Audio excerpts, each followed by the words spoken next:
Good evening and welcome. Thank you for joining us for the UK Alumni Chapter of Delta Sigma Theta webinar on Expats Crash Course in UK politics. My name is Melanie Page Wicks. I am the chair of the Social Action Committee. From the beginning, Delta Sigma Theta has been involved in social action. And when we were founded in 1913, our 22 founders marched in the women's suffrage movement. We continue in this spirit of advocacy and education. And for our event this evening, we're going to educate you about the UK political system and our adopted home. But before we turn it over to our facilitator, Amanda Gurruchaga from Shoutout, our president, Tanya Holmes, will bring greetings. Thank you and enjoy. Hi. Thank you, Melanie, and welcome to the UK Crash Course. What I want you to do is to take out your pens, your paper. I would like for you to take notes. I would like for you to ask questions. Amanda is here to help navigate or help us or guide us, I should say, through this UK political system. As you know, in the US, as well as experiencing things that we have not experienced before. And so it would be a real shame for us not to ask Amanda all the questions that we have so that we can all take away and learn from this valuable session that we're having. You have 40 minutes, so get your pens and papers out and let's deep dive into this session. And with that, I would like to welcome you all again this evening. Thank you for joining. And Amanda, I will turn it over to you. Thank you. Brilliant. Thank you so much for that lovely introduction. And thank you to everyone who is joining us today on the call. My name is Amanda Gurruchaga. I'm head of programs at Shout Out UK, and we are an organisation that specialises in media and political literacy. A lot of that's to do with democratic engagement and encouraging people to vote and understand their civic and democratic rights, which is what we're here to do tonight, to help you navigate the UK political system. So if you've got any questions at any point, please do ask away, because that's the whole point of the session. I really want you guys to get the most out of it.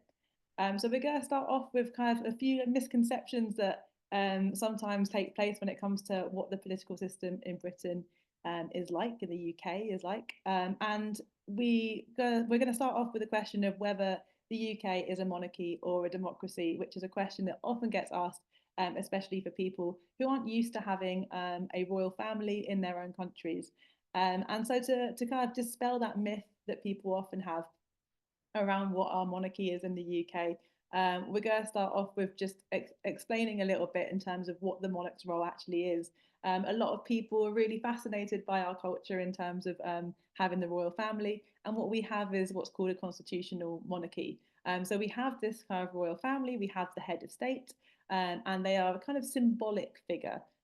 So even though we've got this kind of head of state that is and historically has been the decision maker, currently in the UK, the decision makers, the people who actually make and pass laws and policies, etc., rests very much with Parliament, and that is democratically elected by the people. So that's a kind of first little bit of myth busting for us. Now, in terms of what the royal family's actual role is, in the UK at the moment, about 25%, it's about a quarter of the UK people don't agree with the monarchy or don't think that it's currently fit for purpose. But 75%, or three quarters, believe that it is something that we should uphold and continue kind of promoting. In terms of what the royal family actually does, so they have quite a few different roles. A lot of it is ceremonial, but they can kind of appoint bishops in the Church of England. They are also the head of the Church of England. They have the power to appoint a government, call and dismiss Parliament, but again, all of these are kind of ceremonial roles. The power to declare war, appoint members of the House of Lords, carry out criminal prosecutions, give medals, control the armed forces, control police forces, pass or refuse to pass acts of Parliament, appoint judges, and also to pardon. There's quite a few roles that they can take, but a lot of these actual kind of rights that they have aren't necessarily acted on. So that's kind of to give you a bit of an understanding of how the royal family plays into a lot of the UK politics. Now, in terms of how our democracy works, there's kind of two main ways that people talk about democracy in the UK, whether that's direct or representative democracy.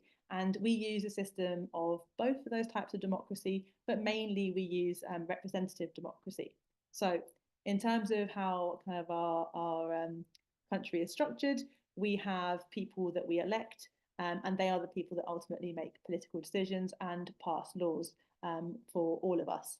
And we use what's called a first past the post voting system, which I'll explain a little bit further on. We also have what's called a direct democracy. We're not a country that really heavily uses direct democracy. Like a country like Switzerland would be a country that uses a lot more. But however, we do use this system, especially when it comes to referendums. So obviously quite famously with the Brexit referendum, we use direct democracy where people could vote on the specific issue that we were debating.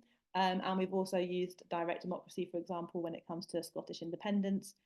So there's a few kind of exceptions when we would kind of favour direct democracy over a representative democracy.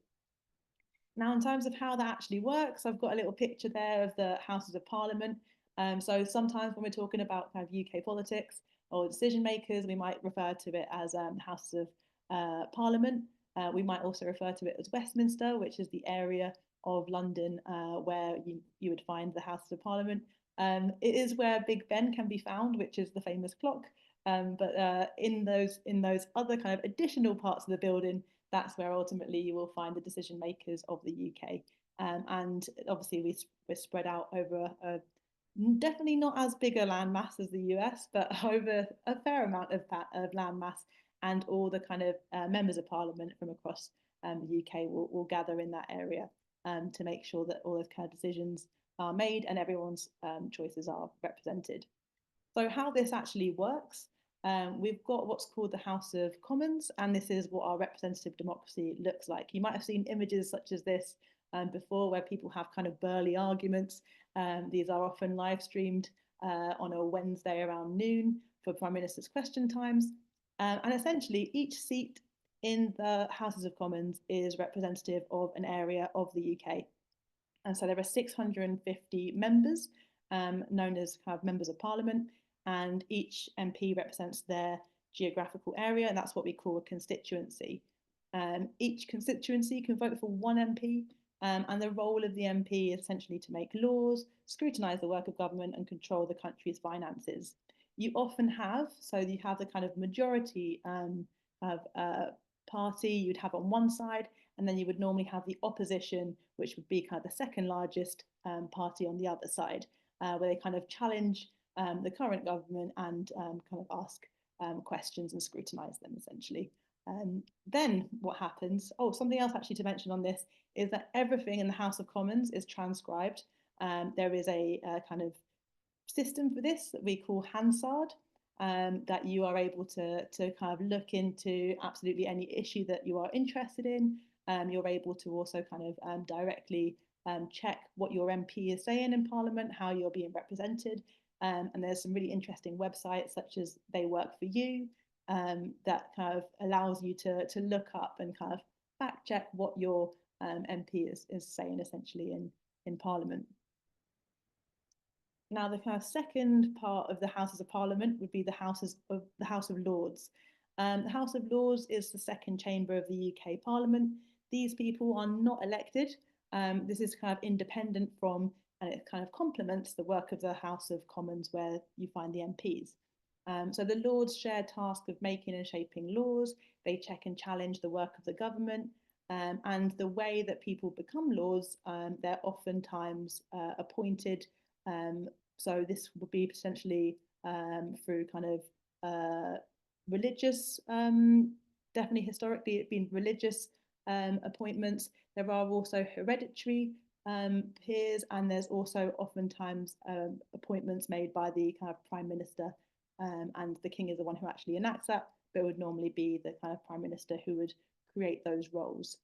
So that's the kind of almost the safeguard that we have. So if the MPs were doing something completely outrageous, or they're willing to pass laws that were completely outrageous, the House of Lords would essentially kind of block or stop that from happening. And then we've got the kind of third safeguarding, which would be the monarch, the head of state, who would potentially also stop that from happening if something outrageous was happening.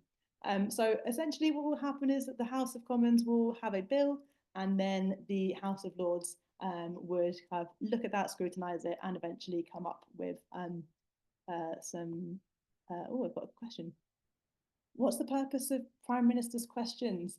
So the idea of that is to have a really kind of clear, transparent democracy. So we have Prime Minister's question. It does look a little bit kind of sometimes a bit schoolboy with all these people debating, and sometimes can be quite childish ways. You hear a lot of like boos and things like that. But ultimately, it's the idea of debate is really, really strong, I'd say, in the UK.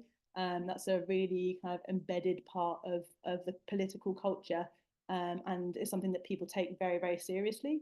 And that transparency when it comes to debate and having that kind of freedom for debate is something that's really held quite dearly. So the point of that is to make that transparent to the public, that people can kind of see that process, but also for politicians and especially the leaders of the country to have that challenge from the opposition. So there's that. I guess it's really, yeah, just mainly about transparency essentially, and trying to make sure that everything is above board. In terms of the kind of House of Lords, this is across parties. So even though you might have, for example, some election years, you might have a really, really strong kind of Labour House of Commons because they've got lots of seats in there. It doesn't matter if it's really strongly Labour, it doesn't matter if it's really strongly Conservative. You would still have the kind of House of Lords, which would be a mix, a cross-party mix of different political ideologies. And so you see here with the breakup in terms of the peerage, we've got life peers, so people who are kind of appointed for the entirety of their life. And then we've also got hereditary peers, which is something that's actually quite controversial because not many countries, I believe it's only about, I think it might just be Lesotho that has hereditary peerage as well. And then we've also got the kind of bishops who wouldn't really be affiliated with a political party. So those are kind of the makeup in terms of the different political parties across the House of Lords. I think we've got another Q&A. How long does someone participate in the House of Lords? Yeah, it would be pretty much a lifelong appointment, pretty much. I believe they can remove their title. There is actually, I can't remember her name, but there is a Lord who is trying to actually abolish the whole system of Lords.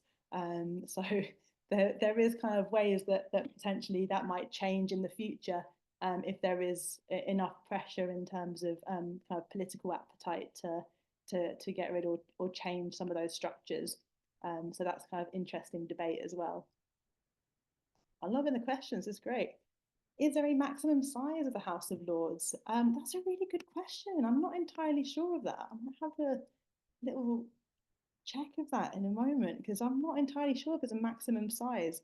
But there is, I believe, some limits in terms of how many lords can be appointed per kind of prime minister. So they're not able to essentially appoint a whole horde of lords for the future. Are the Conservative and Labour parties the majority, or do others hold popularity as well? That's a great question, and we're going to look at that just now. So I'm really glad. That's a perfect segue. So thank you so much for that question. So in terms of the most recent election, these are the election results that we had in 2024. And as we saw, really, really big kind of win for the Labour Party. This is how many seats. Each red dot is a seat in Parliament. And as you can see, the kind of Conservative Party had much fewer seats. The kind of third party in terms of importance would probably be the Liberal Democrats, often referred to as the Lib Dems. And so they are, we'd say probably a kind of centrist party, Labour being more left, Conservative being more right, Lib Dems being a bit more centrist. In Scotland, you often have the SNP, the Scottish National Party, taking quite a few seats. We've had in Northern Ireland, often will be between Sinn Féin and the DUP, who are the kind of main two parties there. And then we also have a rise in more fringe parties at the moment, which would include Reform, which was more kind of far right, and then with the Green Party, which is more kind of far left. That's been a real rise, especially with young people in the UK going towards more fringe parties. And interestingly, there's quite a few stats around this now that kind of suggest that that's quite gendered as well, especially with young people, that young men tend to prefer going more towards Reform, whereas young women tend to go more towards Green. So it's kind of interesting trends that are happening, and a lot of kind of divisive, polarized politics, like we're seeing across not just the UK, but across the kind of whole political landscapes worldwide. So that's something that's definitely also taking place in the UK. An example then of direct democracy, and something that also kind of highlights a little bit the polarization that's taken place in the UK, would be Brexit. This is something that was incredibly controversial at the time. It was really split in terms of the country's opinion on Brexit and leaving the EU, because it was 52% that voted leave, whereas 48% voted for remain. It's very regionally kind of different as well. So Leave won the majority of votes in England and Wales. Scotland saw Remain majorities. We also saw in London there was more appetite to remain within the EU.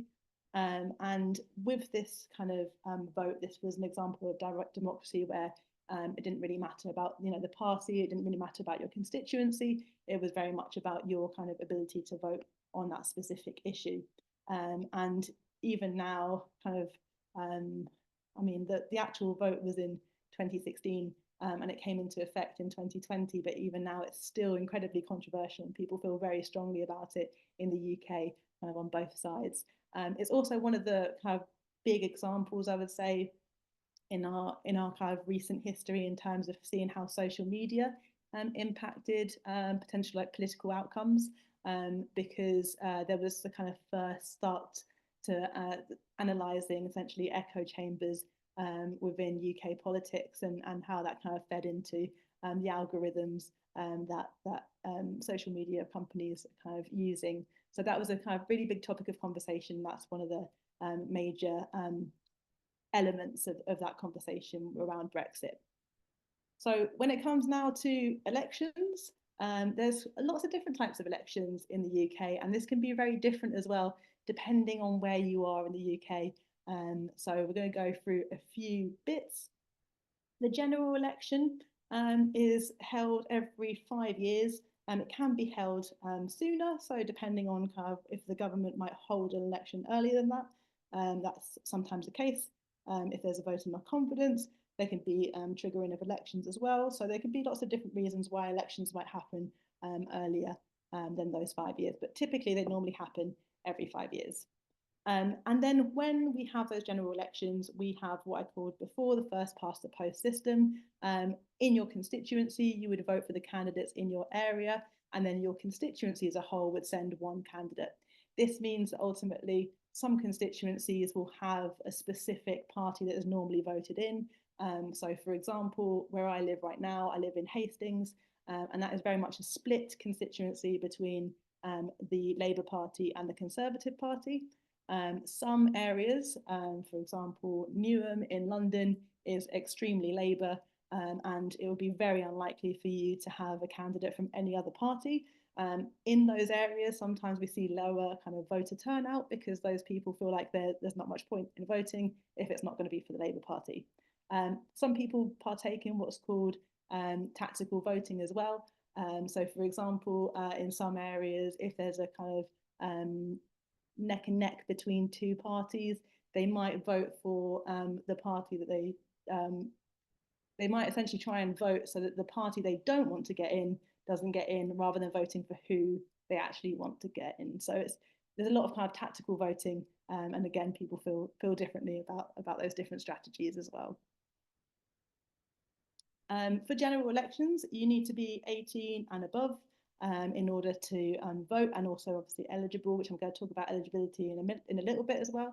And kind of different as well to the US, the only way to register to vote is via the government website or via your kind of local electoral services.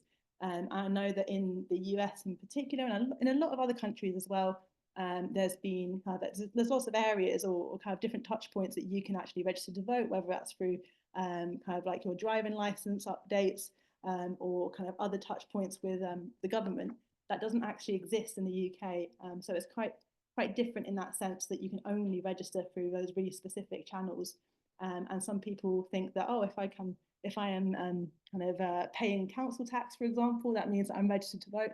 And that's not actually true, because that's completely kind of a separate department. So that's just a kind of something to be aware of. And in terms of other elections, because it isn't just general elections that we vote in, some areas, well, all areas will have councillors and the local councillors that you're able to vote for. You might also have in your area a police and crime commissioner who essentially looks at how they kind of work with the local police forces, how they commission different pieces of work and how they keep communities safe. And then also you might have a mayor that is elected. In some areas we have ceremonial mayors, whereas in other areas those will be elected mayors. And in those areas where there's elected mayors, they won't normally be a police and crime commissioner. If you live in London, Birmingham and Manchester, you'll most likely have, well, you will have an elected mayor. In London, for example, you will vote for not just your London mayor, but you'll also vote for the London Assembly, who are kind of other politicians that keep the London mayor in check as well. So it's kind of a different way of making sure that the London mayor is doing the thing that they basically said they were going to do.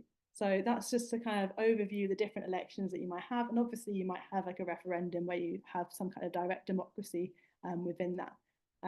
Now, in terms of who's actually eligible to vote in elections, so in all elections, pretty much all of them, you have to be at least 18 years of age. If you are a British or Irish citizen, you are able to vote across all those different elections as well. Qualifying Commonwealth citizens are able to vote as well across all of those different elections.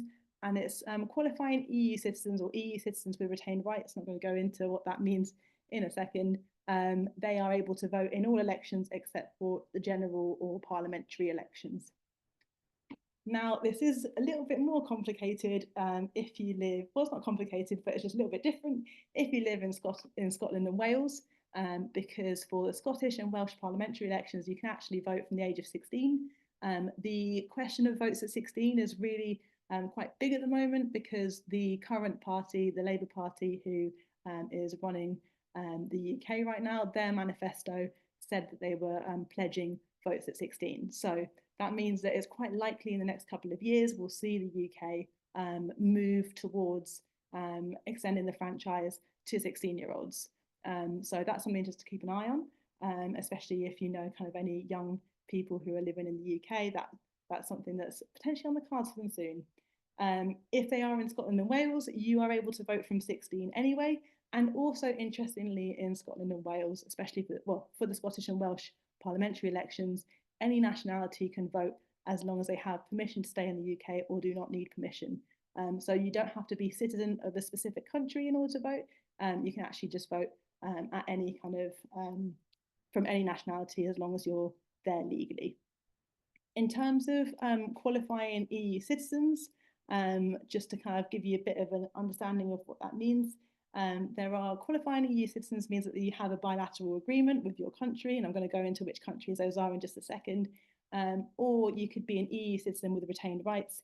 That is anyone from the EU who was a resident in the UK before Brexit came into effect at the very end of 2020. So if you came before 2021 and you had those kind of that residential status before then, you would be eligible to vote, as I said, across these elections. So what does it mean to be a qualifying Commonwealth citizen? Here are the countries, and that would mean that you would be eligible to vote across every single election in the UK if you were residing in the UK. So that's just to kind of give you an idea of which countries you'd be able to have those voting rights.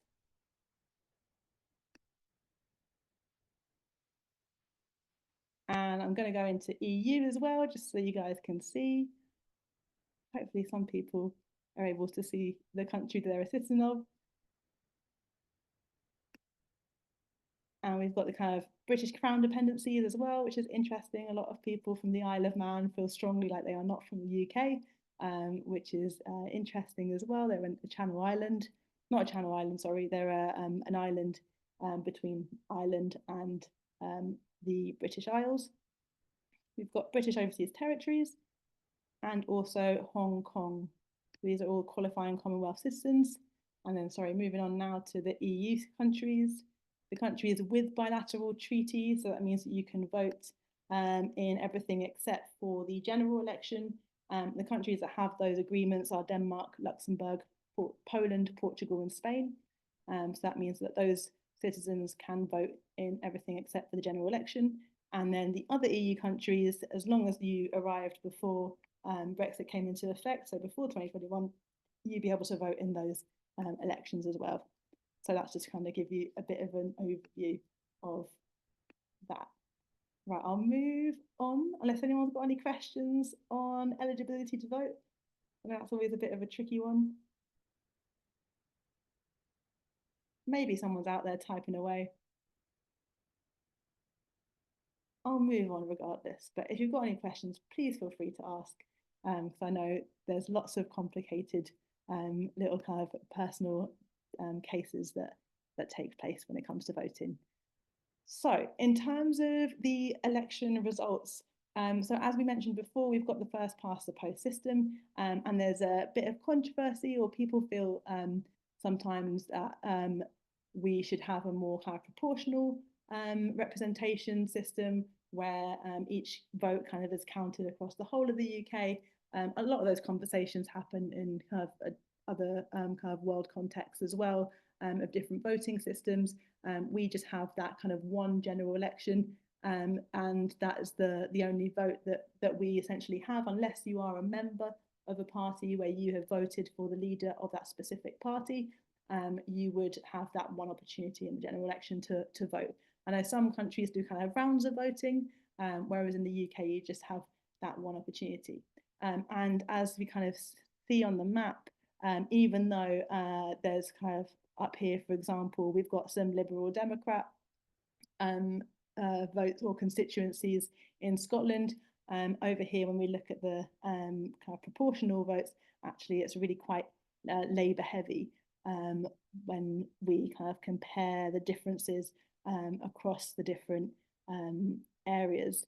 Now you'll see, for example, in Wales, you've got quite a few Plaid Cymru constituencies, which is the Welsh National Party as well.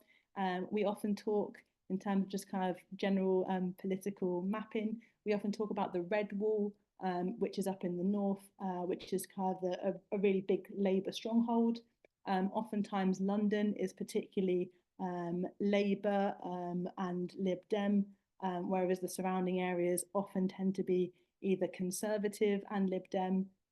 It's quite nationally split, very similar to the US and other countries that have those. You'll notice as well that actually looks very, very different in Northern Ireland. There's a kind of specific reasons for that, obviously, with the Northern Ireland being kind of a hotbed of political discourse and have suffered really great losses in terms of their not just the terrorism that's taken place, but also in terms of the freedoms that have been lost and the continuous multi-generational trauma that's happened because of the political differences in Ireland. The kind of main parties that you've got, Sinn Féin, which is more affiliated with Irish independence. So the idea would be for them, they would like to see a unified Ireland. Whereas the DUP, which would be the more kind of loyalist party, they want to remain part of the UK. So there's that kind of political divide there. And as you might know as well, that's not just a political divide, it's also a religious divide. So the DUP would be more aligned with the Protestants, and Sinn Féin would be more aligned with the Catholics. So that's kind of just a bit of an overview of why Northern Ireland looks a bit different. Something else actually to bring up is just the kind of terminology that's used. So we talk about the UK, and the UK includes Northern Ireland. When we talk about Great Britain, that does not include Northern Ireland. That would be Scotland, England, and Wales. Just a kind of FYI on terminology that's used, because sometimes it is quite confusing for people who have just arrived. You'll see here in terms of the last kind of general elections, this is what it looks like in terms of 2024, 2019, and 2017, and how that's evolved over the different years. And what we're seeing in particular is a bigger rise in, as I said, those kind of fringe parties that are taking more seats than they previously had. So that's something that's interesting in terms of the rise of Reform and the Green Party, but also we've had kind of a Labour government come in after many years of having a Conservative government, and quite a few different Conservative governments. When we look at the kind of panorama or the history as well of what the kind of political parties look like, we've had more Conservative parties, more Conservative prime ministers and kind of leadership than we've had we've had more Conservative than Labour when it comes to kind of leadership in the prime minister's role. We can see here like the kind of different makeup across the years. This is up to 2015 only, so that's just to kind of give you a big idea.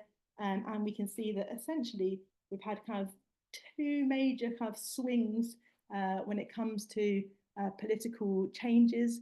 One of them was, even though Winston Churchill was kind of seen as a really positive political figure for having spearheaded the UK when it came to World War II, actually he, when it was coming to kind of the end of his prime ministership, we had the kind of really big swing towards the Labour Party.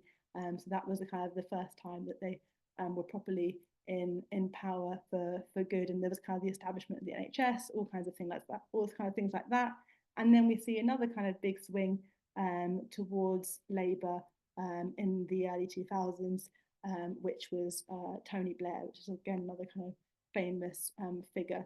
So those are kind of some interesting kind of histories, and obviously the first kind of woman president, prime minister, sorry, we have prime minister, was Margaret Thatcher, who you can see there, who was a Conservative prime minister. So those are kind of the major figures that we've seen. So that's Winston Churchill, Nye Bevan, and then we've got Margaret Thatcher and Tony Blair.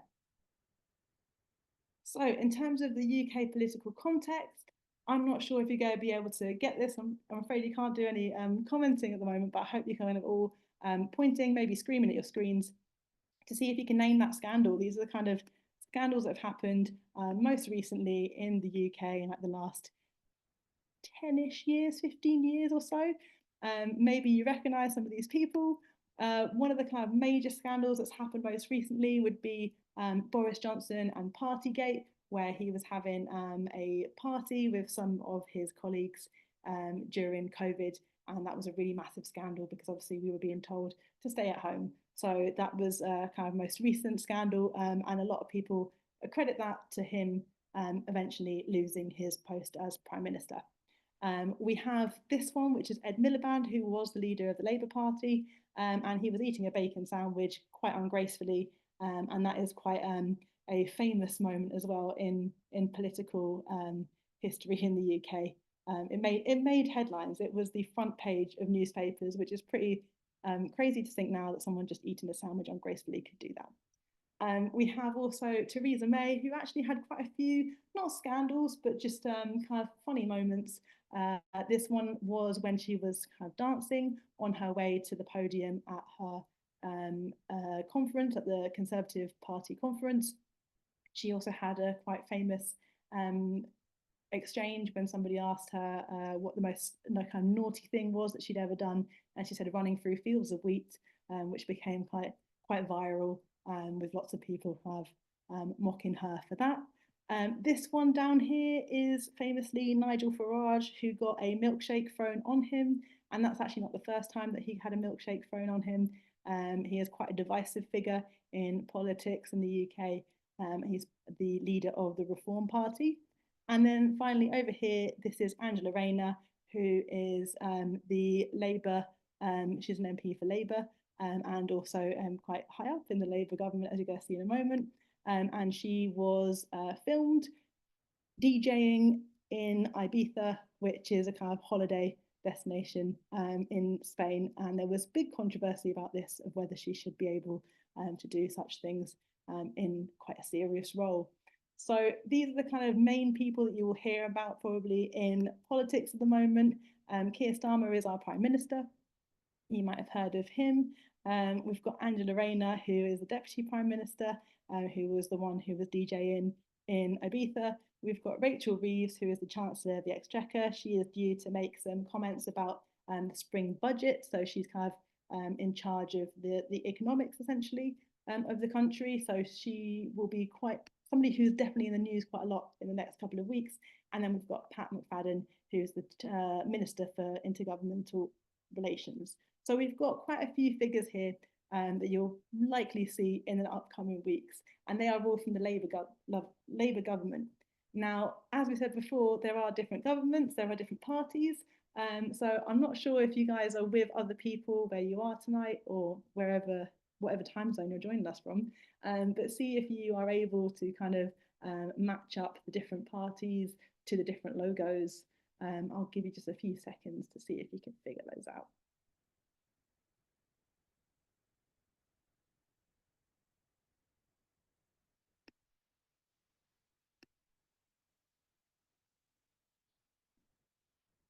I'm sure you all got all of those right. We've got A, the Conservative Party, B, the Labour Party, C, SNP, the Scottish National Party, D, the Liberal Democrats, E, Reform Party, F, Sinn Féin, G, the Green Party, and H, which is Plaid Cymru, which is the Welsh party. So there's lots of different UK political parties. They're not the only ones. Here are the kind of parties that are represented in our democracy, but obviously there's lots and lots of different parties as well who just don't have seats in the Houses of Parliament. To give you a real whistle-stop tour of some of the policies of the top 5 parties in terms of what they believe in, there is quite a lot of kind of overlap as well sometimes with these parties, but they generally kind of align across their different beliefs.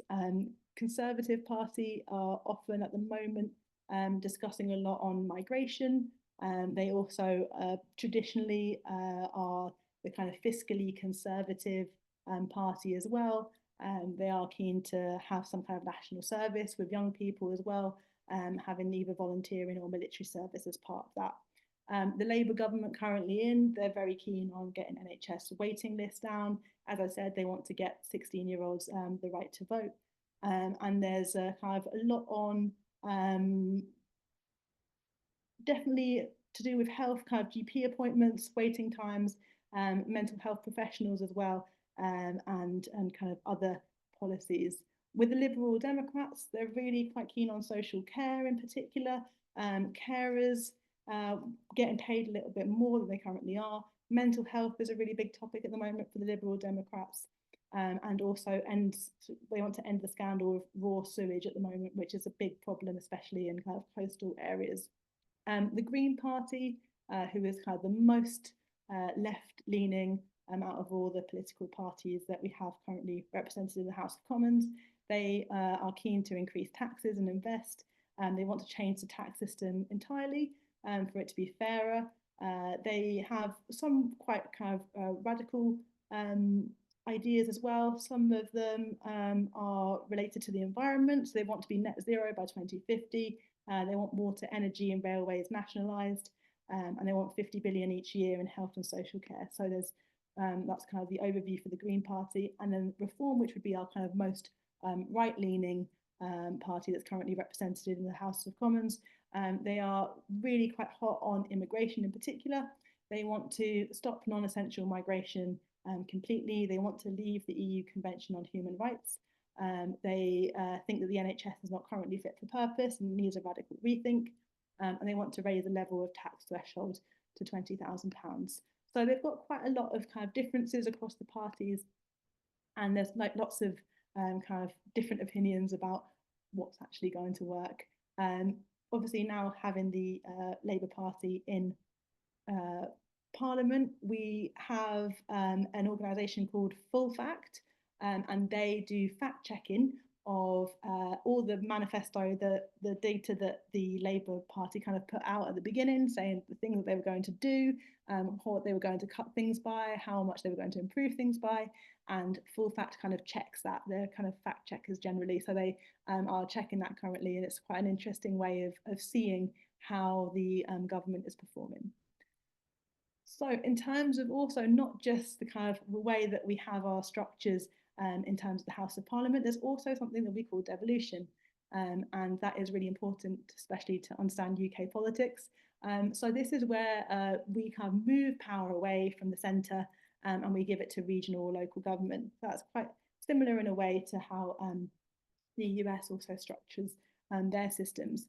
Now, in the UK, we've got separate kind of legislative and executive branches in Scotland, Wales, and Northern Ireland. But there are also devolved areas which are essentially big cities. And we have that in London, Birmingham, and Manchester. And like I said, these areas have mayors rather than police and crime commissioners of the general counties, because they're such kind of large urban areas. There is talk, this devolution tends to be a very Labour thing. And that was something that was really increased under Tony Blair's government. And now there's also kind of a big push and discussions around what further devolution can happen. So that means that, for example, I think it's the areas of West and East Sussex that were potentially going to join together to create more devolution there. So there would be more powers there, more funding there. So there would be more, like, greater control locally rather than from the government top down. So we've got obviously Scotland, Wales, Northern Ireland. They are kind of the main devolved powers, and like I said, very different in terms of landscape than the rest of the UK, especially when you look on those kind of political maps.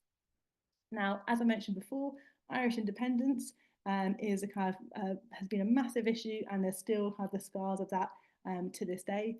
And that's led to the Irish independence is what led to the Troubles in the latter half of the 20th century, and this is still very much kind of debated and still a very contentious issue in a lot of areas. And there's still kind of a massive divide between communities on this topic. Now, because of that, there was something called the Good Friday Agreement, which was essentially an agreement that was brought about to help rectify the Troubles, or at least smooth things over. So there was no longer the violence that we were seeing in Northern Ireland. And one of the policies that is particularly important is that power sharing of the executive in Northern Ireland. And so that means that the two biggest parties in Northern Ireland have that kind of shared leadership, which is why we see the DUP and Sinn Féin having that kind of almost like power struggle between the Loyalists and the Republicans in Northern Ireland. So there's a real kind of importance placed on the Good Friday Agreement, because that's seen as one of the major reasons why we don't currently see violence in Northern Ireland. So that's just something to be aware of in terms of UK politics. And like I said, it's not just the devolved nations of Scotland, Ireland, and Wales that have those kind of different powers. We've also got those devolved areas in big cities like London, Manchester, and Birmingham who have those devolution deals. And like I said, there's also probably going to be more devolution on the cards in the next few years. Now, if you are interested in UK politics and you kind of want to learn more, in terms of real-time news and having your finger on the pulse, Prime Minister's Questions is something that I said it runs every Wednesday around noon, and you're able to see the kind of politicians debate live on TV, and you're able to understand a little bit more of why the parties are doing what they are doing, and you're able to see the kind of debates live. We also have Question Time, which is a programme that goes around different parts of the UK, and it's essentially a panel with politicians, normally at least one who is currently from the leading parties, and we have questions from the public. So that's able to kind of, again, hold leaders to account and get in touch with them. We also have, in terms of the different historic kind of depictions of UK politics on TV, everyone kind of praises The Thick of It as being a great example. It's a comedy about how UK politicians and civil servants interact essentially to make decisions, and it's definitely quite scathing, I would say. We also have the original House of Cards and Yes Minister, which are obviously a little bit dated now because so much has changed with the current landscape of politics. And then in terms of the current cultural conversations that are happening and kind of more up-to-date things, I would say Kneecap. Oh, I don't know why it says the thick of it, but it should say Kneecap. Kneecap is a film and a band from Northern Ireland, and the film really depicts some of the kind of interesting debates around Irish identity, especially like post-Troubles in the current context. So that's quite interesting. But it's about a rap trio, sorry. So that's a kind of more fun way of kind of exploring that topic. The Rest is Politics is a podcast which has Alistair Campbell and Rory Stewart, who are from the Labour and Conservative Party, respectfully. And that is quite a topical podcast that a lot of people listen to because it's got that kind of cross-party discussion. So that's really seen as a really kind of major information source on current politics. And then finally, I just wanted to highlight The Adolescence that's just come out on Netflix, which explores the topic of misogyny. Has been a massive conversation in the last week or so, which potentially could lead to some changes within the UK. So about different kinds of educational things within schools. But I think definitely something to bring up because that's made its way all the way to the House of Parliament. So quite a topical conversation at the moment. Just want to say thank you as well for having me. And if you've got any questions, now would be the time to ask them. I'm really keen to hear your thoughts if you've got any questions, or even if it's just to share a resource that you found particularly helpful that you've used, or if there was kind of a way that you found a little bit more out about politics in the UK, I'd be more than happy to hear your thoughts.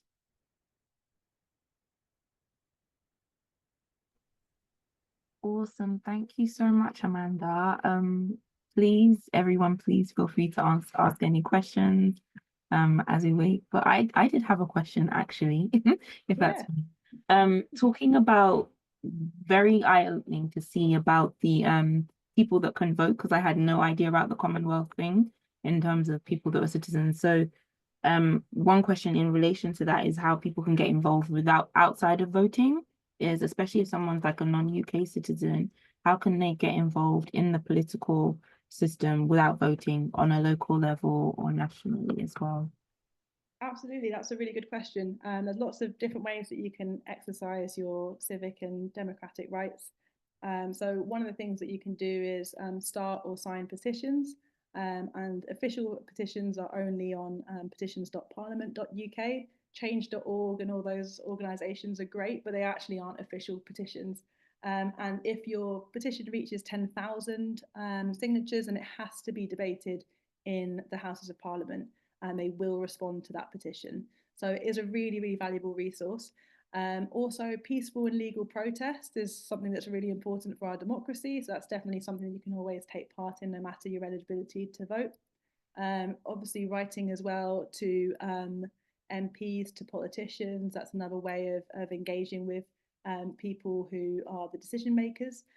Volunteering as well. There's so many volunteering opportunities that can be for organisations who are representing an issue that you really care about, or it can also be for potentially a political party if you want to affiliate yourself with that. There's trying to think other ways as well. There are often MP surgeries as well, which means that there's oftentimes hour slots where MPs will go and be in their community, and you can actually go and meet them, talk to them, talk about issues that matter to you. And that's something that's a really nice kind of channel to do things. But also community organising. You guys are part of a massive community and network. So that's a really great way of bringing attention to lots of different issues. And there's so many issues that have been led by people who weren't eligible to vote. So it's a really great kind of way of making your voice heard. I'm also pretty sure that citizens' assemblies, you don't have to be eligible to vote in order to participate in those. Citizens' assemblies is essentially a way that decisions get made by the public. So you have kind of a couple of weeks normally where you normally get paid for this as well. You get experts that come in, talk about certain issues, and then you as a group kind of make decisions and recommendations based on what you've heard. This is not used super frequently, but I know that the current government is really keen to use more citizens' assemblies. So if that is something you're interested in getting involved with, then I definitely would recommend, because I think it's on the cards for the next years or so. Awesome, thank you. One question to follow up to what you said. You said writing to your MP. For those that might not be familiar, how would they find who their MP is? Yeah, there's a really great website called writetothem.com. I'm pretty sure it's .com, but it's definitely Write to Them. And on that website, you can put in your postcode. It will tell you all the representatives in your area. It will also provide you with templates as well that you can use. But I think Write to Them and also They Work for You are really helpful resources they work for you, especially for like finding issue-based things that you want to look at. But Write to Them has great ways of basically helping you and guiding you through how you actually contact an MP and how you kind of make change happen as well. So really, really helpful resources. Awesome, thank you. We'll wait on okay, I see another question came through. It says similarly, so this is from Ashley Marshall, and she asked similarly, how can you get more information on local MP surgeries, and what would be on, and would that be only for your local area? Yeah, so normally that would be it'd be your local area that you'd be able to attend that surgery. So the MP would be running that in the constituency where they are an MP. They wouldn't be able to kind of run that in a separate location. So that's something that you can find information on. I'm pretty sure on They Work for You, you'd be able to find that. But also if you were to type in kind of the name of your MP and surgery, I'm sure it would come up with that. Not every MP runs surgeries. For some of them, it's more feasible than others, because also some of them have to travel very long distances in order to make it into Parliament as well. So it's not always something that's kind of across the board of statutory, but a lot of MPs do run them to have that touch point with their constituents. And if you're not able to kind of see them and meet them in person, then definitely writing to them is a really helpful way of getting in touch. And all their emails are kind of publicly available information. And that's a very, very helpful channel, I think, to get involved directly with decision makers. Awesome, thank you. Any other questions to follow up? I did have one, but it flew out my head. But I guess one question I want to ask, while we wait if anyone else has a question before we log off, is how do you, I know you might have shown it before, but how do you demarcate who controls what in those devolution areas? Like, so when I think of like the mayor of London, what can Sadiq Khan, the current mayor, control versus what the current government would be able to control? Yeah, that's a really good question. So in terms of Sadiq Khan, the mayor of London, he controls TfL. He controls policing in London. He would control housing in London. Essentially, kind of business development in London. So it would be anything that's quite London based. That whereas the kind of the UK government, the MPs would be thinking more kind of a national scale. So they'd be thinking more about health and education on a national scale. They'd be thinking about economic growth on a national scale, and they wouldn't be kind of concerned with specific policing within London, but they might think of kind of more national strategies, which Sadiq Khan would have to kind of work with within that. And like I said, Sadiq Khan being the mayor of London, he is held accountable by the London Assembly members. So there are different areas of London that have a different London Assembly member, and there's also some who are kind of across all of London. And so there's, I think, about 11 London Assembly members, if I'm not mistaken, and they are across different parties. And when you vote for the Mayor of London, you also vote for London Assembly members. And oftentimes people are quite confused by that vote because they're people that they're not necessarily familiar with, but they essentially are there to hold Sadiq Khan to account and make sure that he's doing what the kind of Londoners have asked for. Awesome. Thank you. If no other questions, yeah, I'll hand over back to Melanie. I just want to say again, thank you, Amanda. That was really informative. Thank you for everyone who participated. We will send out a survey, but we've also recorded this session, which we will share on our social media. So if you know anyone who is interested in participating and missed out, please point them in that direction. Thank you so much. Question, I'm so sorry. Yes. One more question that came in. It's a really good one, I think. Okay. It says, should the US expect any changes in the relationship with the UK given the current US leader? That's a really great question. Keir Starmer has made it, I'd say, pretty clear that he wants to continue positive US and UK relations. So I can't imagine huge amounts of changes when it comes to that. There obviously is the question of the Russia-Ukraine war, which I think could potentially cause tension between those relations. I think it's very difficult and a bit unpredictable, to be honest. But I think that in terms of my guess, would be that Keir Starmer would probably continue those positive US-UK relations until it was absolutely not possible to continue them. So I definitely foresee kind of a continuation of the previous history that the US and the UK have had. I can't imagine there being massive changes on that. And that was the perfect question to end on. So thank you so much. And we'll see you at our next event. Thank you.